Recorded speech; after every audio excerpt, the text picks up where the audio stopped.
నేను వేరేదో అనుకున్నాను, కానీ ఈ విషయాలు యెషయా గ్రంథం 53లో అది యేసు ప్రభువుని గురించి 700 సంవత్సరాల క్రితమే, ప్రభువు రాకముందే, ఆయన శిలువ కార్యం జరగకముందే 700 సంవత్సరాల పూర్వమే యెషయా అనే ప్రవక్త, ఆయన రాజవంశుడు, ఆ రాజవంశంలో చెందిన ఆ ప్రవక్త ఆయన ఏం చేశాడంటే ఈ ప్రవచనాన్ని దేవుడు ఆయన అనుగ్రహించినప్పుడు ఈ ప్రవచనం ఖచ్చితంగా అంటే యాక్యురేట్గా యేసు ప్రభువులో ఉన్న ఎక్కువ విషయాలను దీంట్లో ఆయన శిలువల గురించి చెప్పడం జరిగింది.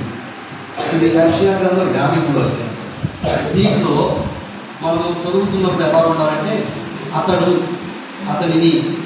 యొక్క అలా ఉంటుంది కదా, అతడు అనే మాట వచ్చినప్పుడు అలా మీరు చూడండి, అతడు అనే మాట వచ్చినప్పుడు అలా అక్కడ యేసు ప్రభువుని పెట్టుకోవాలి.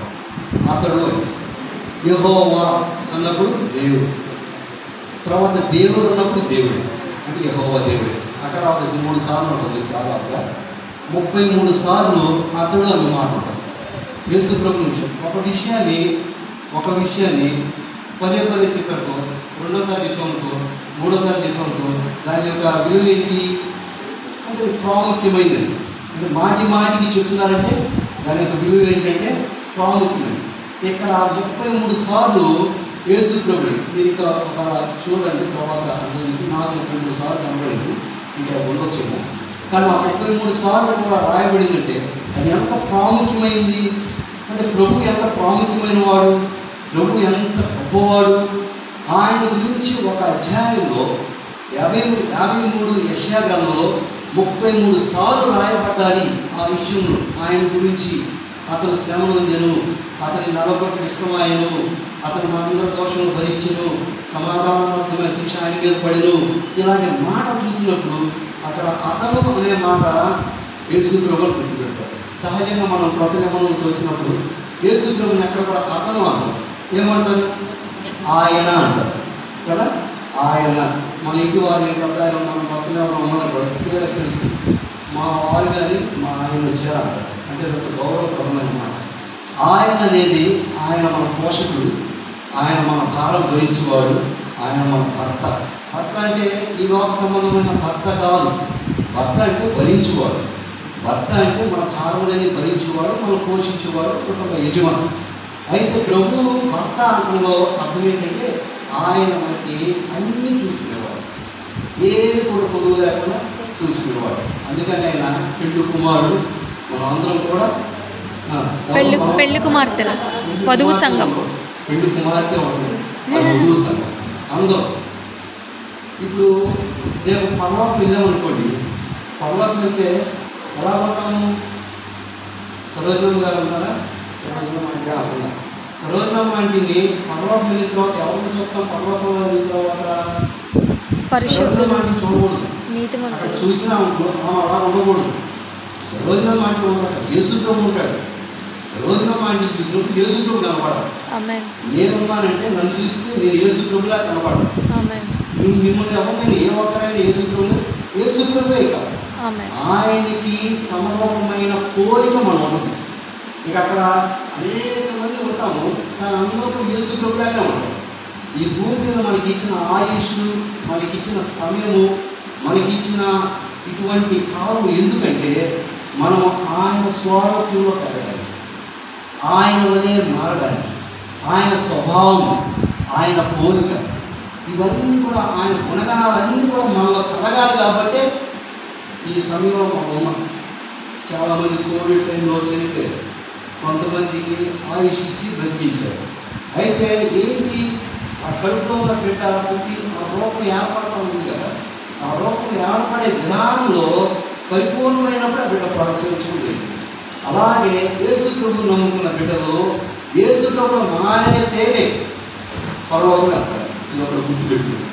మనం నేను నేర్చుకుంటుంది యేసు ప్రభులాగా ఉండాలి, మన మాటలు ఎలా ఉండాలి, యేసు ప్రభులాగా ఉండాలి, మన చూపులు ఎలా ఉండాలి, యేసు ప్రభులాగా ఉండాలి, మన తలంపులు ఎలా ఉండాలి, యేసు ప్రభులాగా ఉండాలి, మనం చేసే పనులు ఎలా ఉండాలి, యేసు ప్రభులాగానే ఉండాలి.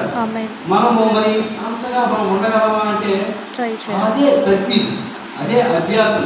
పౌరుపత్రుల పత్రికలన్నింటిలో కూడా శిక్షణ, అభ్యాసము, సాధకము చేసుకోండి అంటున్నారు. సాధకం అన్నా, శిక్షణ అన్నా, ఆ తర్వాత అభ్యాసం అన్నా కూడా ఈ మాటలన్నీ కూడా మనం ఆయన రూపంలో రావడానికి వరకే. ఆయన రూపంలో రావడమే.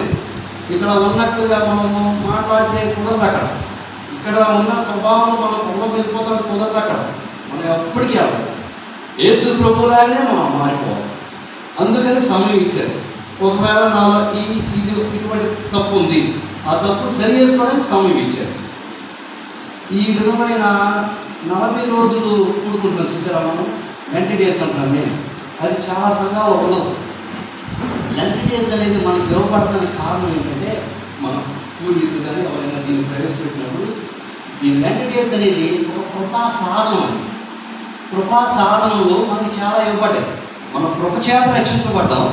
కృపా సాధనాలు ఏంటంటే పరిశుద్ధ గ్రంథం మనకి ఇవ్వబడిన ఒక కృపా సాధనం. దీన్ని ఉపయోగించాలి.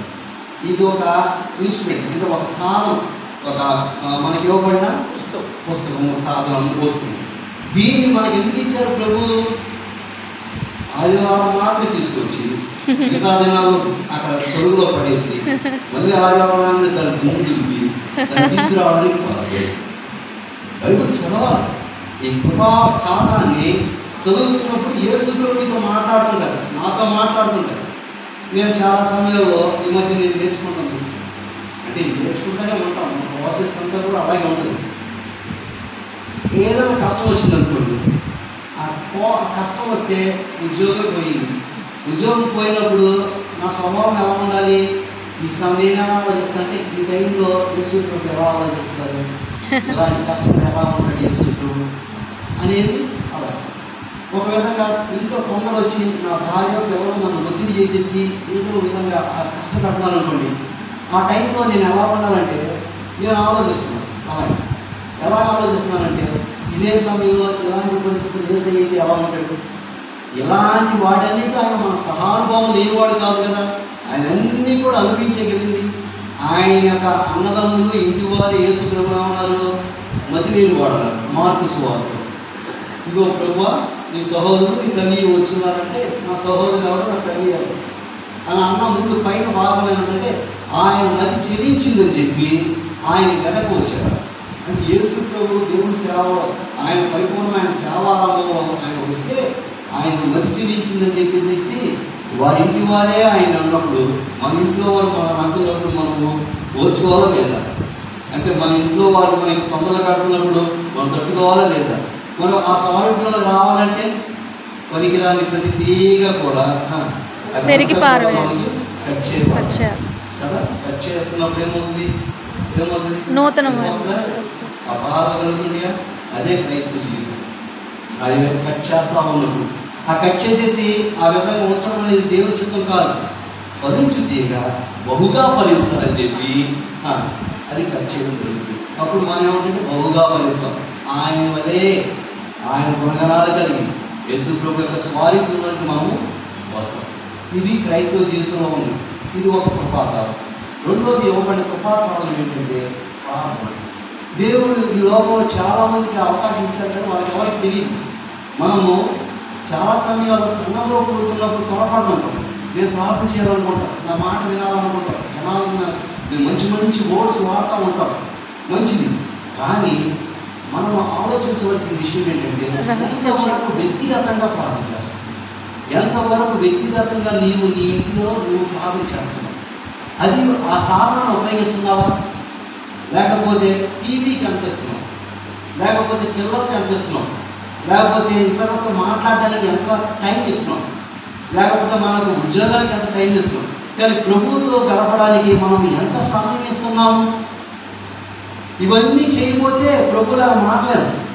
ప్రభువే ఆయన జీవించుతున్న సమయంలో కన్నీళ్లు విడుచు రోదన చేయొచ్చు ప్రార్థన చేశాడని చెప్పేసి హెబ్రీ భక్తుడు. మరి ప్రభువే ఆ విధంగా ఉన్నట్లయితే మరి మనం ఎంత ప్రార్థన అనేది చేయాలి. ఇది ఒక కృపాసాధన. రెండోది 90 days. ఈ 40 దినాలు ఏం నేర్చుకుంటాము? ఈ 40 దినాలు అసలు 50 మందికి లేదని అనుకున్నాం కదా.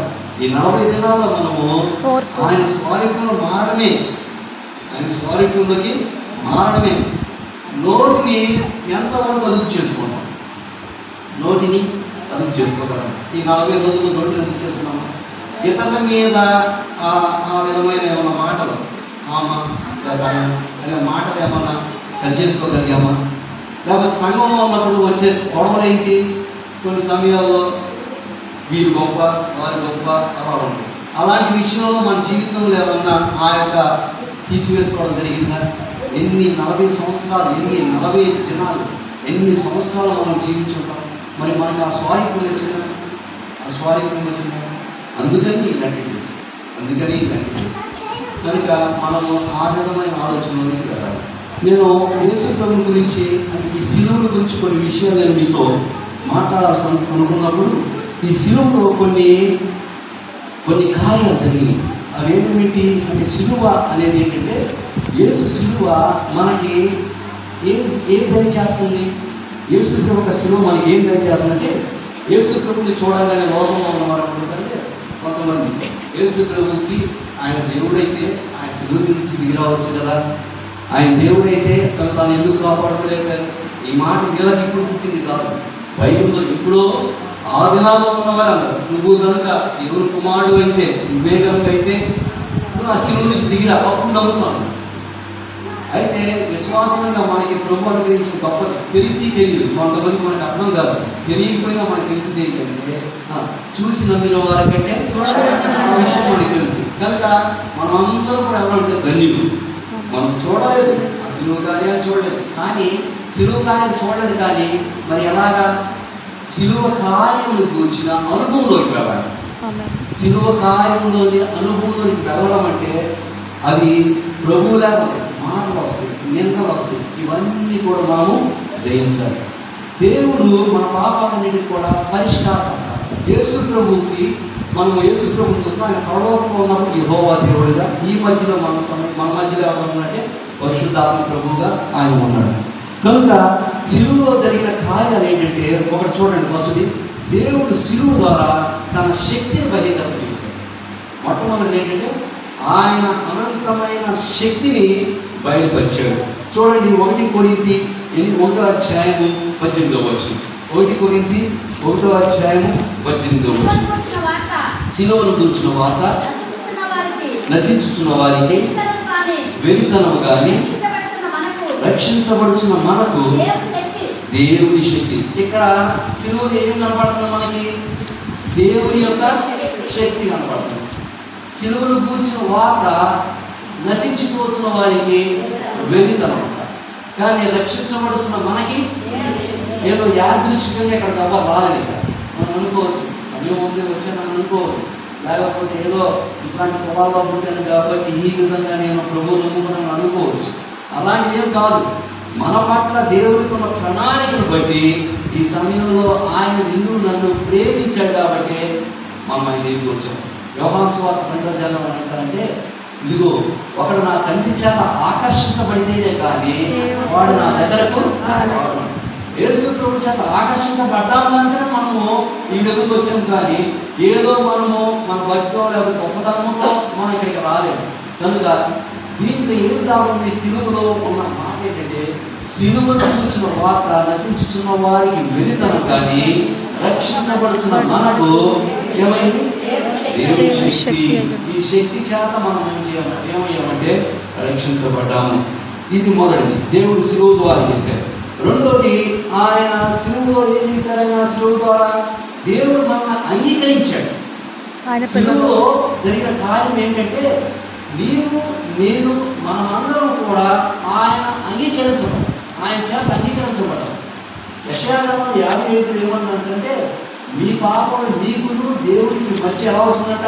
అడ్డుబండగలు. రక్షింపనేరకుండానట్టు యెహోవా హస్తం కూర్చకాలేదు, విననేరకుండానట్టు ఆయన చెవులు మందం కాలేదు. ఏమైంది? ఈ దోషములు మీకును మీ దేవునికి మధ్యలో. ప్రభు ఏమో పరలోకంలో ఉన్నాడు, ఆయన పరిశుద్ధుడు. భూమి మీద ఏమో పాపినైనా నేను ఉన్నాను, లేకపోతే మనం ఉన్నాం, పాపులు మనుషులు ఉంటారు. అయితే మన అందరి మధ్యలో ఎప్పుడైతే దేవుడి నుంచి ఆ యొక్క ఆదిలోనే ఆదామావులు ఎప్పుడైతే ఎడబాటు జరిగిపోయిందో మనిషి అప్పటి నుంచి ఊరుకోలేదు, ఆపలేదు. ఏదో విధంగా దేవుని దగ్గరికి వెళ్ళాలి, దేవుడితో కలవాలని ప్రయత్నాలు చేస్తూ వచ్చాడు. అందుకని దేవుడు నిర్ణయించిన బదులు అర్పిస్తూ లేకపోతే దేవుణ్ణి ఏదో ప్లీజ్ చేయాలి, సంతోషపరచాలని చెప్పి ఆయన వెతుకడానికే ప్రయత్నించాడు. కానీ ఈ మనిషి డైరెక్ట్గా దేవుని దగ్గరికి వెళ్ళడానికి అవకాశం కుదరలేదు. ఎలా కుదిరినప్పుడు ప్రధాన యాజకులు పెట్టారు, యాజకులు పెట్టారు, లేవి వంశంలో అలాగా కొంతమంది ద్వారా మధ్యవర్తిత్వంలో జరిగింది. కానీ దేవుడు తన కుమారుడిని యేసుక్రీస్తు ప్రభువుని ఈ లోకానికి పంపించినప్పుడు ఆయన వచ్చి సమాధానము అంటే శాంతి, ఆయన నేను బైబిల్లో మనకి 3 మాటలు ఉంటాయి. ఎవరు ఉంటుంది? ఒకటి, మనం ఇంకనూ పాపమై ఉండగా, మనం ఇంకనూ శత్రువులమై ఉండగా, మనం ఇంకనూ బలహీనమై ఉండగా. అంటే 3 విషయాలు కూడా మన పత్రికలో పౌలు భక్తుడు రాశాడు. మనం ఇంకనూ పాపమై ఉండగానే, శత్రువులమై ఉండగానే, బలహీనమై ఉండగానే ఆయన మనల్ని రక్షించాడు. ఈ విషయం అంటే మనం ఎవరు ఇప్పుడు దేవునికి శత్రువులు అన్నమాట. మనం ఎవరు శత్రువు అయితే దేవుడి దృష్టిలో మనము పాపులు. దేవుడు బలవంతుడైతే మనం ఎవరు? బలహీనుడు. అలాంటి బలహీనుడు బలవంతుడితోను, ఇలాంటి పాపి అలాంటి పరిశుద్ధితోను, ఇలాంటి శత్రువు అలాంటి ఆయనతో ఫ్రెండ్షిప్ చేయడం అనేది ఎక్కడైనా కుదిరిందా? అది జరిగింది. ఎక్కడ జరిగింది? సిలువ ద్వారా దేవుడు మనల్ని ఏం చేశాడు? అంగీకరించాడు. చూడండి 2 కొరింథీ 5:21. ఎందుకనగా మనం ఆయన యందు దేవుని ఆయన యందు దేవుని నీతి అగునట్లు పాపమెరుగని ఆయనను మన కోసం పాపం. యేసు ప్రభు పాపి కాదు, గుర్తుపెట్టుకోండి. యేసు ప్రభు పాపి కాదు అక్కడ మాట. అందుకని బైబిల్ చదివినప్పుడు కూడా చాలా జాగ్రత్తగా చదువుకుంటున్నారు. యేసు ప్రభు పాపి కాదు, పాపము ఆయన. మనమేమయ్యాము? మనమేమయ్యాము అక్కడ? దేవుని నీతి అగునట్లు. ఎందుకనగా మనం ఆయన యందు దేవుని నీతి అగునట్లు పాపమెరుగని ఆయన మన కోసము పాపమాయను. 5వ అధ్యాయం 22వ వచనం ఓడిపోయింది కదా. అంటే ఇప్పుడు అది ఎలా జరిగింది? అంటే ఇప్పుడు ఈ పాపం ఈ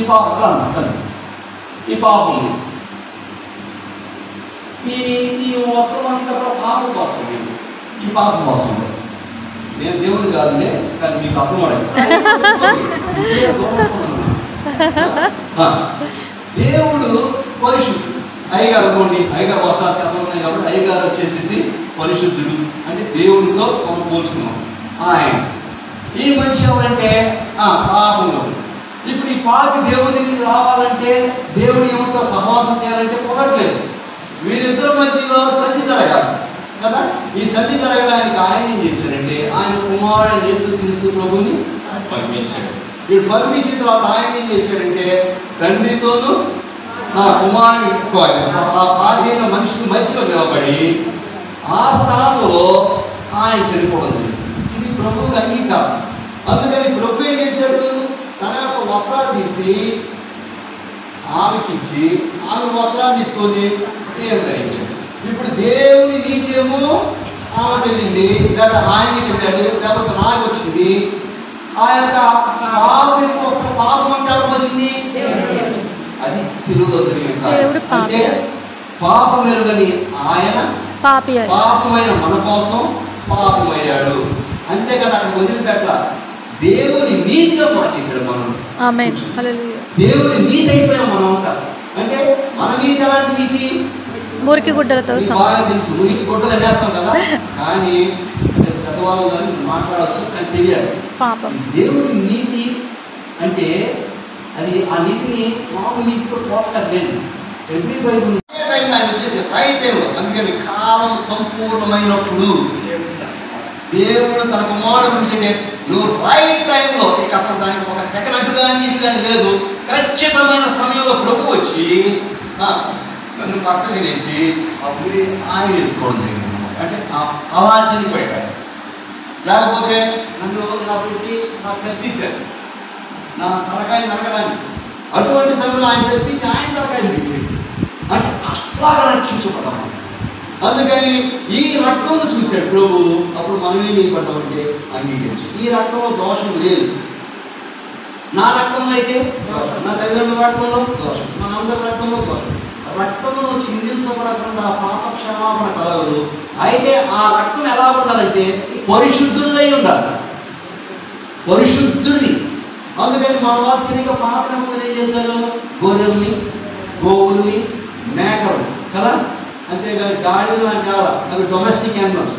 అంటే ఏంటంటే అవి పెంచుకునే పెంపుడు జంతువులు, అవి సాగు జంతువులు. వాటిని తీసుకొచ్చి బలిచ్చాడు. కానీ ఆ రక్తం ఏమనుకున్నాడు? ప్రభు వీళ్ళక దోషారోపణ పోగొట్టడానికి. అందుకని కొన్ని సమయాల్లో ఏమైంది? దోషారోపణ ఎవరికైనా తప్పు చేస్తాం, వాళ్ళకి ఏదైనా చేయాలని మనస్సాక్షి కల్పిస్తాం. ఆ విధంగా మనం దాన్ని తప్పించుకోవడానికి ప్రయత్నిస్తాం. పాత నిబంధనల వాళ్ళు కూడా ఆ దోషారోపణ పోవడానికి ప్రభు చేసేట్టు ఇలాంటి నియమాలు పెట్టారు. ఇలా